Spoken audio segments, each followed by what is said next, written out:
میں ایک حوالہ دے رہا ہوں نجدی محدث کا، جس کو صالح بن عثیمین کہتے ہیں، وہ اس کو اپنا مجدد مانتے ہیں۔ یہ زمزم ٹاور میں آپ سیڑھیوں پہ چلے تو سٹال اس کی کتابوں کا سامنے ہوتا ہے، اس کو بہت زیادہ وہ اپریشیٹ بھی کرتے ہیں، ہائی لائٹ کرتے ہیں اس کی تصنیفات کو۔ تو بخاری کی شرح جو صالح بن عثیمین نے لکھی، اس نے اس مقام پر اب وہ جو تحقیقات آ رہی تھیں فتح الباری میں، عمدۃ القاری میں، ارشاد الساری میں اور الکوثر الجاری میں، یہ ساری تحقیقات اب وہ اس کا مذہب اجازت نہیں دیتا کہ لکھے کہ ان کے لعاب دہن میں برکت کتنی ہے اور صحابہ کا عقیدہ تعظیم کیسا ہے۔ تو اس نے اپنی طرف سے ایک بات لکھی، اور وہ جو لکھی تو اس کا تقاضا بھی آج ہم پورا کر سکتے ہیں، ان کی سوچ وہ تقاضا پورا نہیں کر سکتے۔ اس نے کہا کہ اصل میں بات یہ تھی کہ صحابہ یہ پہلے کام نہیں کرتے تھے، اس دن انہوں نے شروع کیا تھا۔ اور اس دن شروع کیوں کیا تھا؟ کہتا ہے کہ چونکہ دشمن رسول آیا ہوا تھا، عروہ بن مسعود چونکہ کٹر مشرک تھے، کلمہ تو بعد میں پڑھا، تو دشمن رسول آیا تھا، تو صحابہ یہ چاہتے تھے کہ کچھ ہم بھی مظاہرہ کریں کہ ہمارا اپنی قیادت سے پیار کتنا ہے۔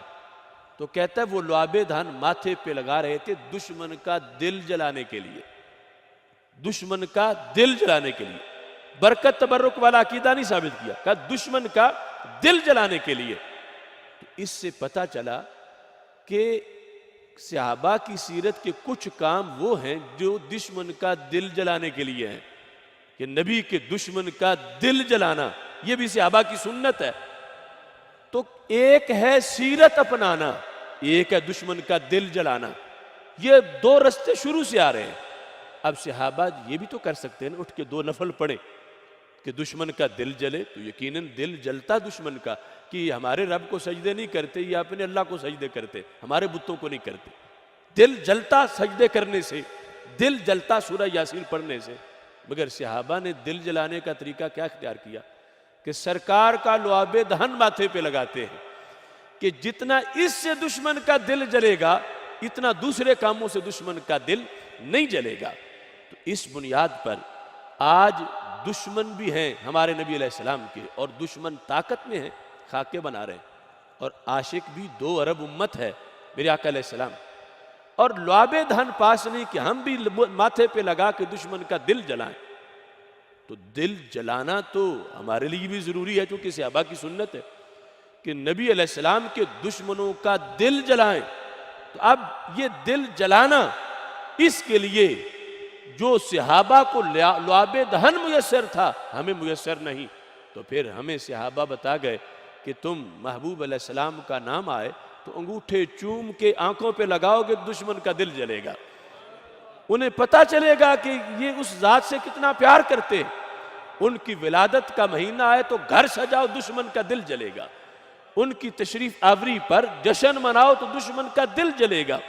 اس بنیاد پر جس کلچر پہ ہم اہل سنت ہیں، یہ صحابہ کرام رضی اللہ تعالیٰ عنہ سے چل کے آیا ہے۔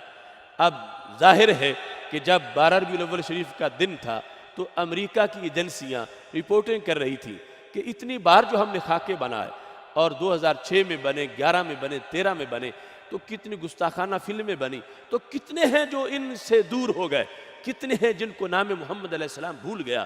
مگر جب رپورٹ پہنچی وائٹ ہاؤس میں تو پتہ چلا پہلے سے کئی گنا زیادہ دھوم مچی ہوئی ہے، کہ پوری دنیا میں چرچا ہے۔ تو اب ظاہر ہے کہ اس سے دشمن کا دل جلا کہ یہ جو گلی گلی آمد مصطفیٰ مرحبا مرحبا کی صدائیں بلند کر رہے ہیں، تو اس سے خاکے بنانے والوں کا دل جلا کہ ان کو اپنے نبی سے پیار بڑا ہے۔ اس بنیاد پر آج ہمارے لیے وہ صحابہ کرام رضی اللہ تعالی عنہم کا جو کلچر ہے اسے واضح کرنے کی ضرورت ہے۔